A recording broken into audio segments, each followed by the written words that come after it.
The Ricky Gervais Show on Guardian Unlimited.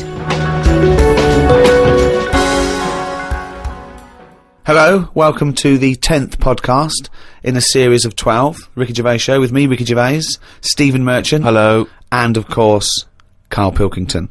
All right. Now, thanks for all your emails. We've really started a community here, I think. Yes. We're all brought together by one aim.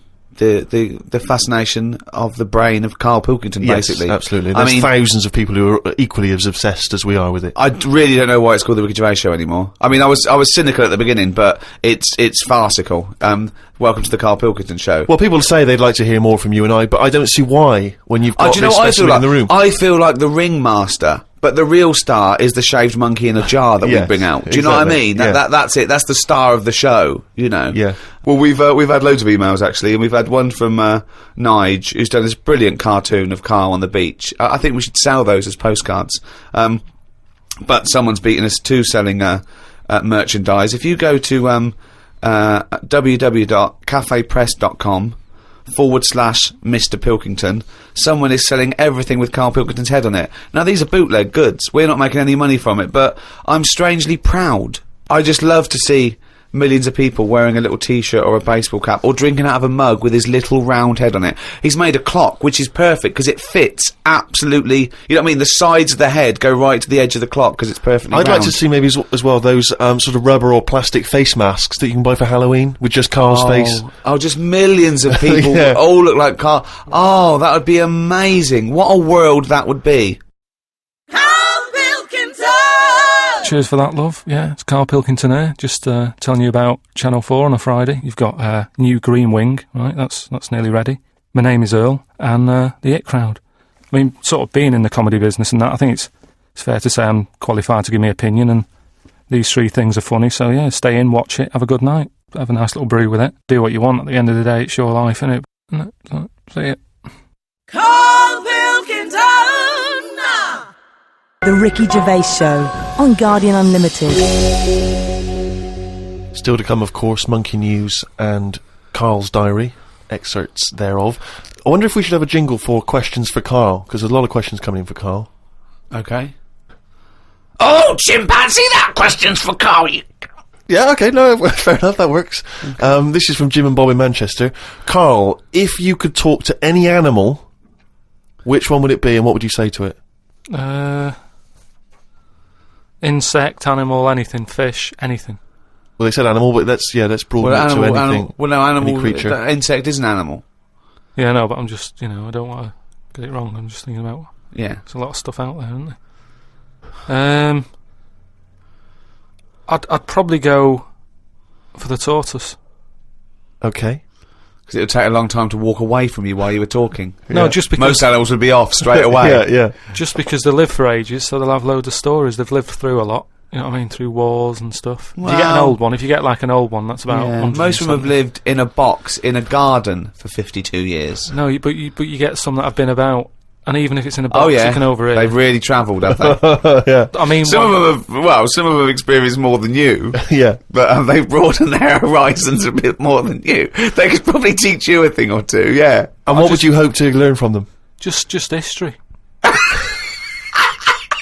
Right. From their very specific tortoise perspective. Other emails. We've had a lot of questions about time travel. People are fascinated about your approach to time travel, and I know we've talked about this in the past, but this is a very specific time travel question. If you had a time machine, Karl, to what event in your childhood would you travel back to, and why? What's the point in going back to things that you thought... No, it's just that it's never as good, is it? It's like a place you go on holiday, and you go back thinking it'll be as good as the first time. It never is. So I don't believe in going back to places. What do you understand the question as? Do you think they're asking, would you go back like a ghost and spy? Would you go back and you've got your childhood back? You are that child again. You're in the body. You are the child, or you've got your adult head and experiences. Rick, I really don't think Karl was thinking there was any of those variations. No, let's be honest. But now that you've flagged them up, I think he was thinking of him as he is now in school with a cap on. yeah. Too big for the chairs. yeah. Come on. No, I don't think I would go back. It's all happened now, isn't it? Yeah, but it's an email to a podcast for our own amusement. Well, okay, choose an event. Okay, forget the time travel thing. Well, no, hang on. I think let's clarify one of Ricky's points. What if you could go back and you could live that moment again? How would you do it differently? There's been times where I've gone, oh, that was a bit out of order or whatever, but then you learn from your mistakes, don't you? So I don't want to go back and change stuff, because it's like that thing that they go on about, innit, where they blame the butterfly on an earthquake. You know, it's going to happen. If it wasn't that butterfly, it's another one. So why pass the buck, is what I'm saying. So you've got no regrets. There's nothing in your past you'd want to change or do differently? What about if you went back and you spied like a ghost on something? You couldn't change anything, but you could have a look at someone and just sort of look, like Ebenezer Scrooge does, the Ghost of Christmas Past. He goes back and he's sort of like looking at himself dancing and stuff, or... What would you do? What would you go back and have a look at? Yeah, but you're asking me to change. I don't want to change. You're not changing, you're just observing. It's impossible. All right, this question, it's not going to happen. You're not going to have to do this. It's impossible. Right, yeah, I nearly died once, didn't I? On an ice pop. Right. Right. Now, maybe if I would have died, I'd say, well, let's go back to that, and I won't have an ice pop. You wouldn't be doing the podcast if you'd have died. You wouldn't be having this email put to you. What are you That's absurd. about? You're now saying... You're rewriting history and then going back to change it. Yeah. There's no need. You didn't die. Well, and we've changed it. You can't change anything. You're just going to go back and watch something. Would you like to go back and watch yourself choking on a Mr. Freeze? No, that's what I'm saying. That's why I wouldn't go back now, because I'm all right. I haven't had one since. I've learnt a lesson. I'm not missing them ice pops. So... I don't think you're making the most of this opportunity to fantasise. I don't see the point in going back in anything. I mean, do you mean go back in time to the point of you can see, like, Rome in its working day? What, in your childhood? Was Rome about when in your childhood? Were there gladiators in your childhood? Well, that's what I'm saying. Everything I've been through, so why see it again? Forget it. It was just a nice little question. I mean, that shows the lack of imagination in Karl Pilkington. Your mind can't fathom something unless it's, like, you know, got two heads. But I don't see the point in doing something twice. Because the thing is, say if there's one good moment when I was about 6 that I loved, I'd then have to go through all the other 20 years. Again. Well, why? Why have you imposed that? It's a fantasy. Make it up. You could go back and come back again. Yeah, whiz back and fast forward 35 years. Nah. Brilliant. No. Like it was on offer. Like this was really on offer. Move on. Migrant workers in South China are wearing adult diapers on packed trains heading home for the New Year holiday because they've got no access to the toilet. Many supermarkets in this particular part of China have reported a 50% increase in sales of adult nappies for the train trips.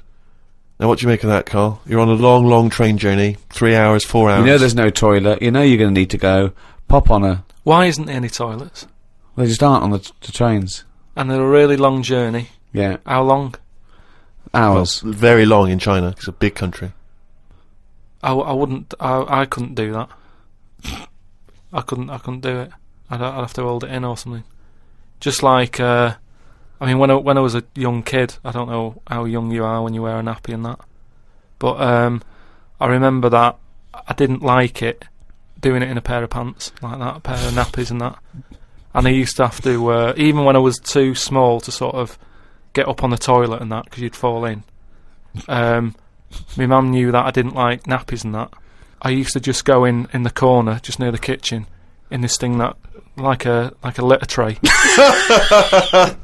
That cat's having that. I mean, it wasn't like that, but that's you know, that's the same sort of idea. And I'd go there, and I'd do my thing, and you know, my mum used to say, "Oh, he's going there. Don't look at him," and that, because it put me off. You know, like cats don't like being watched when they do it. When they go in their litter tray in the kitchen. No, they don't. They don't like it. I tested it again. What are you, just like a little feral kid, just running around and going to the litter tray, covering it up, and then running up the curtain and eating a sweet at the top of the pelmet? No, but nobody likes being watched, and that's what I'm saying. If you're sat on a train and you're knocking one out and that, and everyone's looking at you, I don't think it'll catch on. Well, it has caught on. They're all doing it. They're just sitting there. They're doing, you know, they're reading the paper, doing Sudoku, and they're looking around when they're going. They're thinking, oh, no one knows I'm going. Everyone's thinking that, and everyone's going. I mean, it's partly because there are 120 million peasants from China's vast rural areas who swarm into the cities for work. And so, you know, that sheer number of people means that the trains are so overcrowded. I just don't. I mean, what are we getting to? You know what I mean? What's going on in the world that this is happening? I know. I mean, people have always had to travel for ages. I just don't understand why there isn't a toilet on it. We're going backwards. We're going backwards. Aren't we?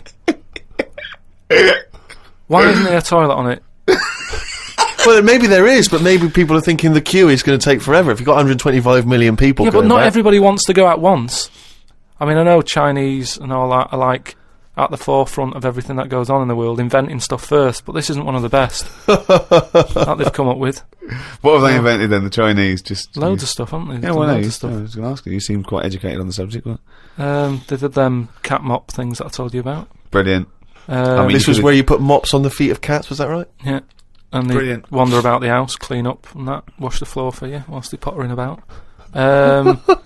They've done like hats with umbrellas on them. They've done.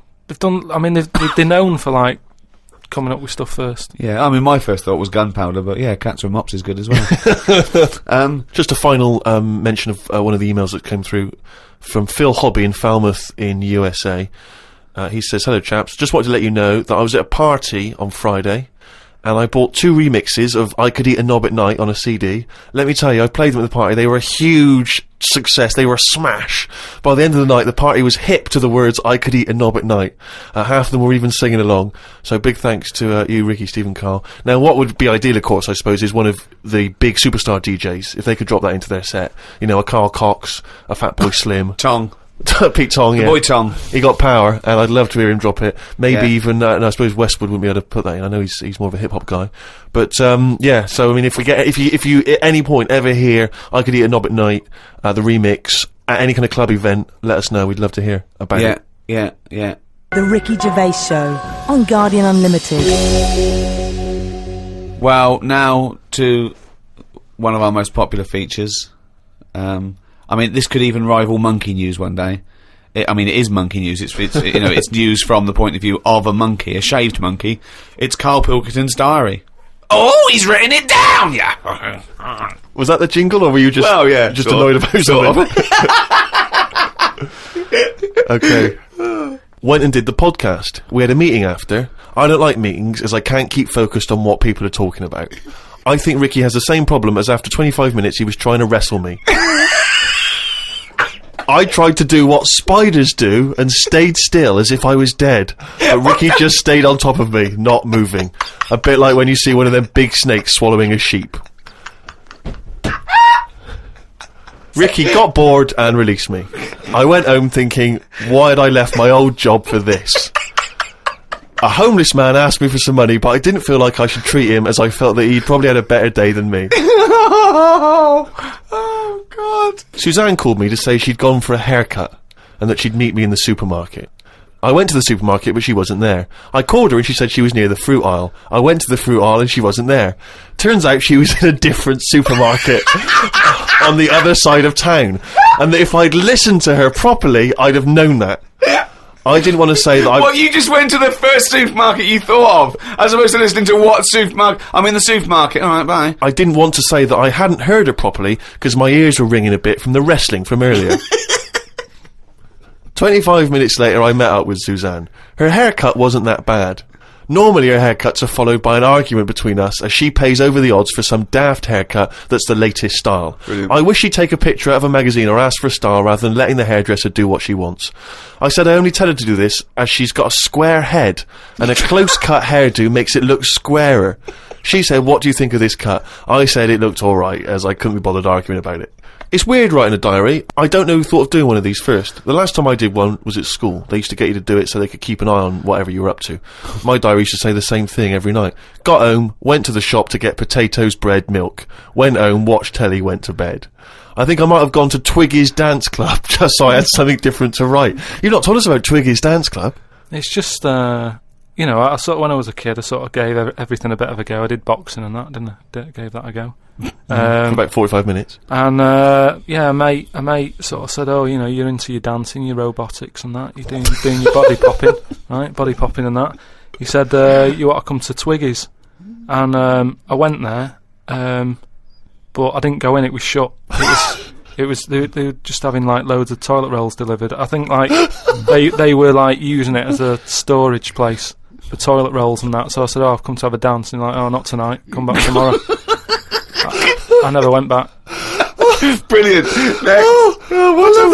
What a waste of an anecdote. Right. Brilliant. Just to recap, you're convinced then that the teachers are asking you to keep diaries so they can keep tabs on you. And then to continue the diary, as there were more problems happening on the estate, they started to add Saturday and Sundays to the school diary to keep an eye on what we were doing at the weekend. I struggled to fill it on a Sunday, as the shop I got potatoes and bread from was shut on a Sunday. I had to go over to Shepherd's Bush to meet someone. I got the tube. There was a badly burnt man on the tube. It's amazing how the body can continue through quite a lot of bad stuff. It got me thinking about how much stuff you could remove in your body, one by one, without dying. If it was a competition, the cockroach would win, as it can live for a week without a head. I just mean, like, say if, you know, they're running out of ideas for TV programmes and that, right? They get someone who isn't well. They go, "Look, do you mind if we make a programme on you?"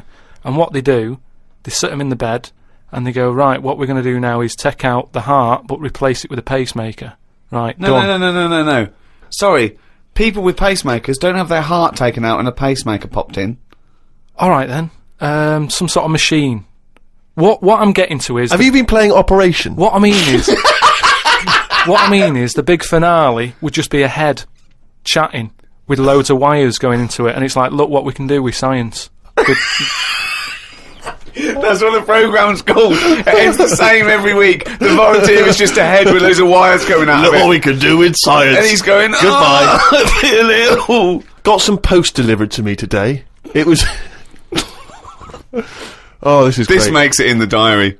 Got some post delivered to me today. It was addressed to Mr. Dilkington.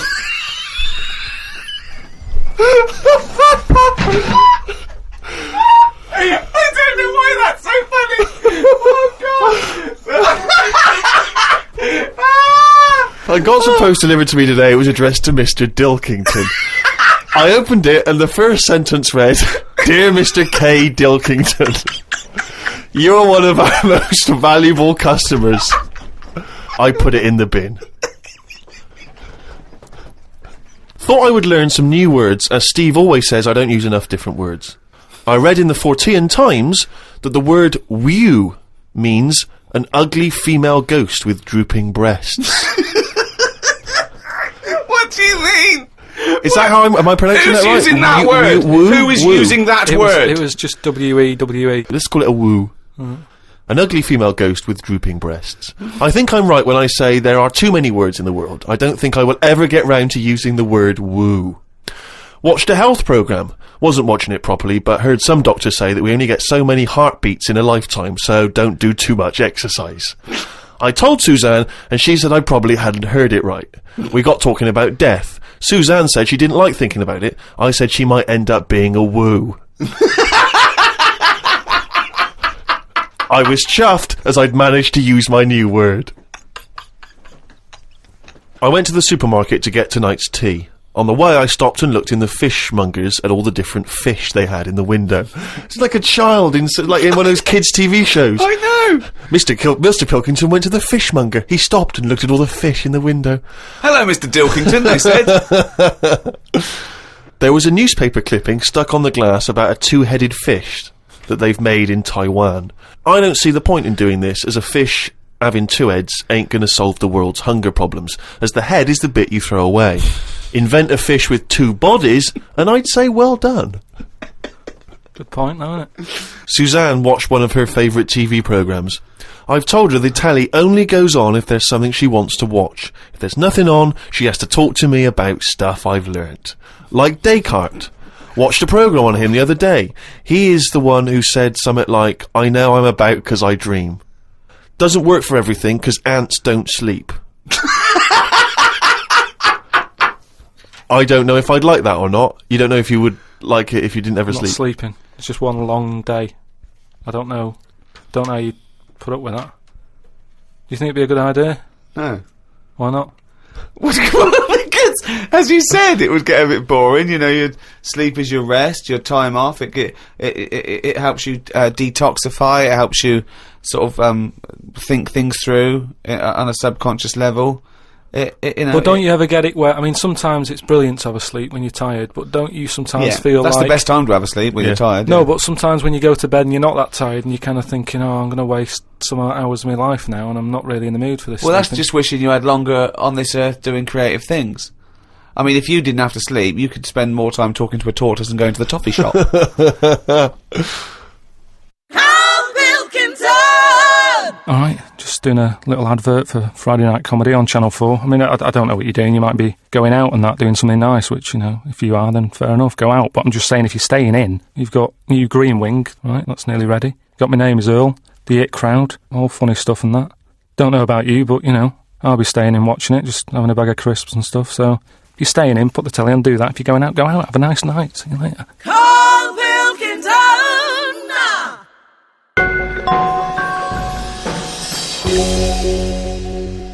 Well, it's that time again. If you'd give us the jingle, please.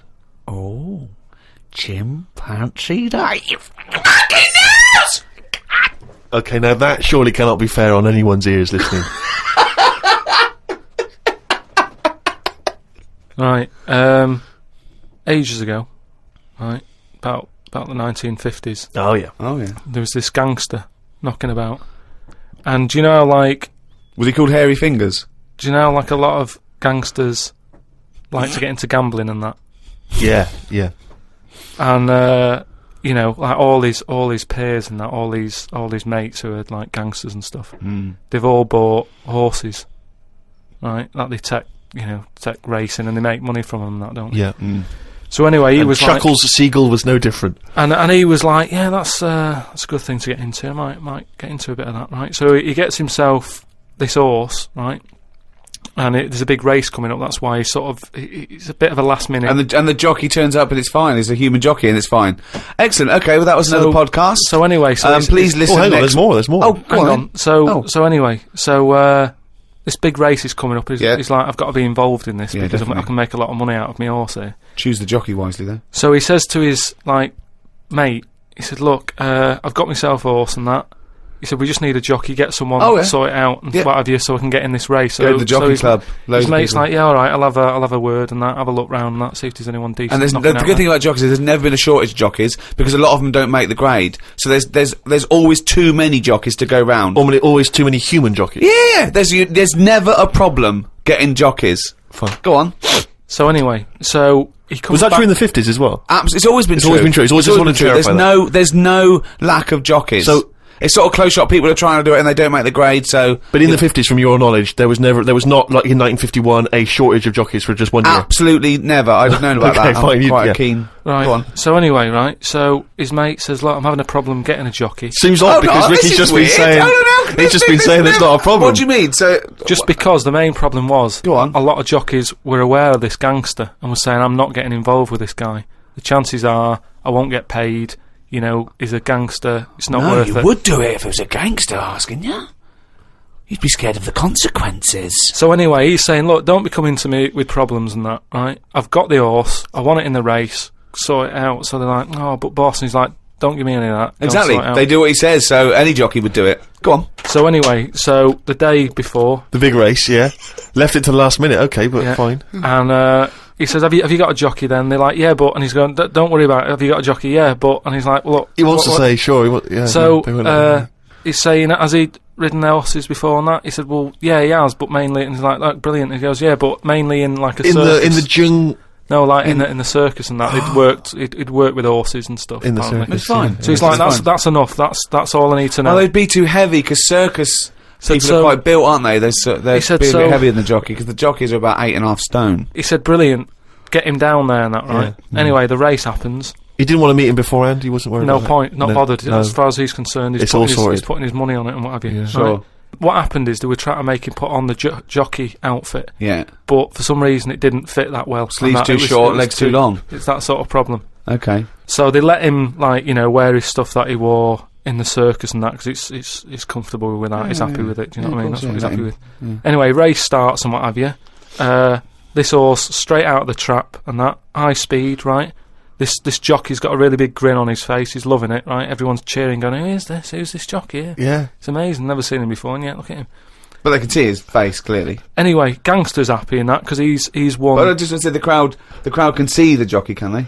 What? The crowd can. I mean, it's Yeah, but face he's not- so fast and what have The you. blur, it's a blur. It's all a blur. Rick. He's good at it. I mean, apparently he was Right. close to falling off, and people were like, he's gone, he's a goner. Right. He's got such a good reach that he managed to grab hold of Oh, the... Sure. good reach. Oh. And Right, well, they so- could tell he was smiling. They could tell he was smiling, but they couldn't see the detail of his face. Is that right? Just well, to clarify that. It's just blur and that. and Sure, just but saw they a could big tell he was tooth. smiling. Yeah, yeah. they knew he was happy. At the end of it, do you know, like, the winner sort of rides around the crowd bit, Yeah. doesn't he? Sort of, you know, show off and what have you. Yeah, And all the women are there, and do you know, like, women are all dolled up at these events. sure. They've all got big hats on. Sometimes they got fruit on those hats. Yeah. Okay. Right. Yeah. Right. And one of the women, In one the of the 50s, women, particularly Carmen Miranda was very popular. Yeah. one of the women had like you say, fruit and what have you on it, Yeah. little banana. Right. Some kind of They're Cuban not real. woman. They're not real though. The hats though. They're no, they're not real fruit, is it? No, Yeah. of course not. Never. So it- But I don't know Really who. I thought they wore those sort of kind of Cuban Yeah, but entertainment shows. I didn't realise they wore them at but events. even if it's like a big event, you know, you might have a hat with fruit, and it's sort of joke, but it's fake fruit because it would Yeah. perish. It well, would. this but- this jockey didn't understand that. He'd never seen false fruit. I don't understand. But why did the jockey suddenly? Why was he so desperate for fruit? I don't understand. So anyway, meanwhile, the gangster's collecting his 500 quid winnings. Yeah. Right, he's over the moon. Yeah, He kicks off because of this woman with the fruit. yeah. I don't understand. I still don't understand don't why the understand. jockey would go. Everyone noticed. Jockey, little monkey fella. Oh, that makes sense. If he was a monkey, that would make sense. Yeah. What year was this? Because I want It was 1950s, and that's where the saying comes from about, do you know, like in Cockney slang, 500 quid is a monkey. He sort of put, he put a monkey on it, and it all goes back to the time when So this happened in England. in this country, yeah, It in the happened in England. So 1950s. someone could well still be alive that we could easily yeah. contact. That well, would that's it. confirm We that, always, 'cause they were at there's the no event. time length on this monkey news. If you've got any, if it's history, if it goes back, Or you if know, it's years made ago, up, bullshit. just send it in. If it's to, bollocks, If you've got send any it in. bollocks If it's that you absolute wanna bollocks, send in. please send it in. that's this week's monkey news. RickyGervais.com.